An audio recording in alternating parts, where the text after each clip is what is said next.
कितनी शांति है ना यहाँ पे, कितना शांत स्वच्छ वातावरण है। चिड़ियों की चहचहाहट, ये हरियाली मन को मोह लेने वाली है। लेकिन करीब 1.5 दशक पहले सब कुछ ऐसा नहीं था। यहाँ का माहौल ऐसा नहीं था। लोग घरों से बाहर निकलने में थर्राते थे, गोलियों की बौछार से डरते थे। दहशत इतनी थी कि बच्चे घर से बाहर खेलने तक नहीं जाते थे। बात उन दिनों के चुनाव की है। शांति और इस दहशत की जड़ें इसी 24वीं चबूतरे से जुड़ी हुई हैं। ये वो ऐतिहासिक 24वीं चबूतरा है जिसके बारे में ये कहा जाता है कि इसने उप प्रधानमंत्री देवीलाल और मुख्यमंत्री ओम प्रकाश चौटाला को सत्ता के शीर्ष से धरातल पर पहुंचा दिया। तो दोस्तों, कहानी शुरू होती है 1990 से। 1990 में जब देवीलाल उप प्रधानमंत्री बन चुके थे, उन्होंने अपने पुत्र ओम प्रकाश चौटाला को मुख्यमंत्री बना दिया। शर्त ये थी कि ओम प्रकाश चौटाला को किसी सदन का सदस्य बन जाना था 6 महीने के अंदर। देवीलाल ने सोचा कि वो अपनी ही सीट महम से अपने बेटे को चुनाव लड़वा देंगे। लेकिन इस चबूतरे पर बैठने वाली खाप पंचायत को ये बात मंजूर नहीं थी। खाप पंचायत इस बात का निर्धारण कर चुकी थी कि वो देवीलाल के 5वें पुत्र कहे जाने वाले आनंद सिंह दांगी को चुनाव लड़वाएंगे। आनंद सिंह दांगी जो कि देवीलाल के बेहद करीबी थे, एक तरह से कहा जाता था कि वो उनका पूरा कार्यभार संभालते थे। उनके 5वें पुत्र के नाम से जो है उनको जाना जाता था। लेकिन इसी को कहते हैं पुत्र मोह। इसी को कहा जाता है कि देवीलाल उस समय धृतराष्ट्र बन चुके थे और वो अपने पुत्र मोह में इतने अंधे हो चुके थे कि उन्होंने खाप पंचायत की बात नहीं मानी। कहीं ना कहीं देवीलाल को ये बात भी लगती थी कि वो अब उप प्रधानमंत्री बन चुके हैं, उनका कद बढ़ चुका है, तो ऐसे में खाप पंचायत को उनके आगे झुकना होगा। लेकिन ये भी 24वीं खाप थी। 24वीं खाप इसीलिए जानी जाती है कि वो बड़े बड़ों की हेकड़ी निकाल देती है। 24वीं खाप हमेशा ऐतिहासिक फैसले लेती है और कुछ ऐसा ही हुआ भी। खाप पंचायत ने ना देवीलाल की बात मानी और ना ही देवीलाल ने खाप पंचायत की बात मानी। इसके बाद चुनाव हुए। चुनाव कुछ यूं हुए कि आज तक के भारत के इतिहास में ऐसे खूनी चुनाव नहीं हुए हैं। हिंसा भड़की, पुलिस के साथ गुंडागर्दी हुई, बूथ कैप्चरिंग हुआ और न जाने क्या कुछ। ये पूरा माहौल जो हम आपको बता रहे थे कि इतना खुशनुमा माहौल है इस जगह का, वो ऐसा नहीं था उस दौर में। लोग अपने घरों से बाहर निकलने में डरते थे। उस समय चुनाव रद्द कर दिए गए। दोबारा फिर 21 मई को चुनाव हुए, लेकिन इस बार भी हालात बिल्कुल वैसे ही थे। इसके बाद मामला थोड़ा सा बदलता है। इस बार ओम प्रकाश चौटाला एक नए कैंडिडेट को खड़ा करते हैं जिनका नाम था अमीर सिंह। अमीर सिंह को खड़ा किया जाता है ताकि दांगी के वोटों को काटा जा सके। लेकिन एक खबर आती है जिसमें पता चलता है कि अमीर सिंह की हत्या हो गई, उनकी लाश पड़ी मिलती है, जिसके बाद पूरे सूबे में जो है वो माहौल खराब हो जाता है। आरोप लगता है दांगी पर। यह कहा जाता है कि दांगी ने जो है वो ये हत्या करवा दी ताकि उसके वोट ना कटे।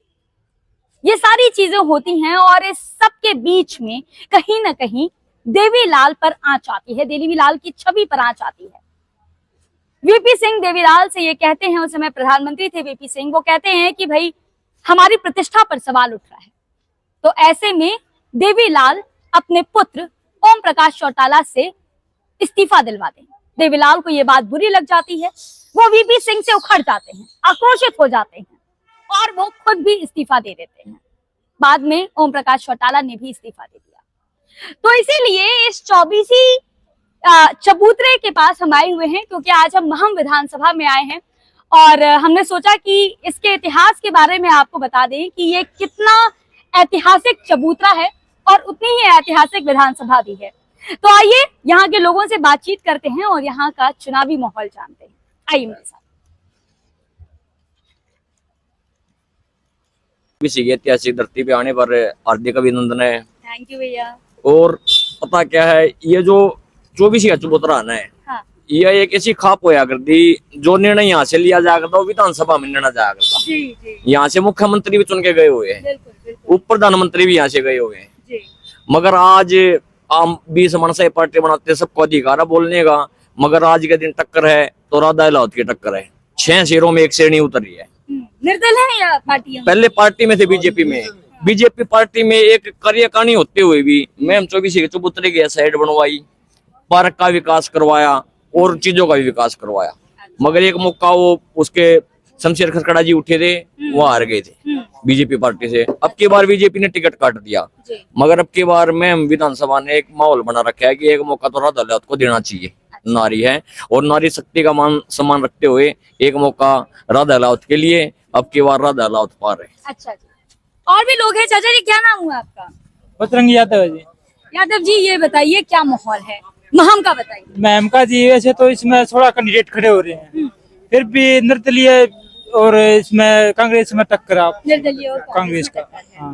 मुद्दे क्या हैं चाचा जी? मुद्दे तो इतना फिर सबके होते हैं, राजनीति में मुद्दे चले हैं, विकास के मुद्दे हैं, ठीक है, नौकरियां के मुद्दे हैं, लेकिन नौकरी तो रही नहीं, ठीक है। तो सुना है कुंडू ने बड़ा काम किया है यहाँ पे। हाँ, लड़कियों के लिए अच्छा काम किया, स्कूल कॉलेज के लिए बहुत अच्छे काम करते हैं, सरकारी सुविधाएं भी देता, बस सुविधा दे रखी है आने जाने के लिए। मैं आपको बता दूं कि यहाँ पर कांग्रेस से जो कैंडिडेट हैं वो है बलराम दांगी, जो कि आनंद सिंह दांगी के पुत्र हैं।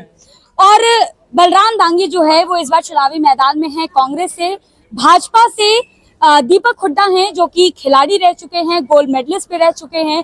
और वहीं एक निर्दल, माफ करिएगा, पहले निर्दल थे और अब उन्होंने अपनी एक पार्टी बना ली है।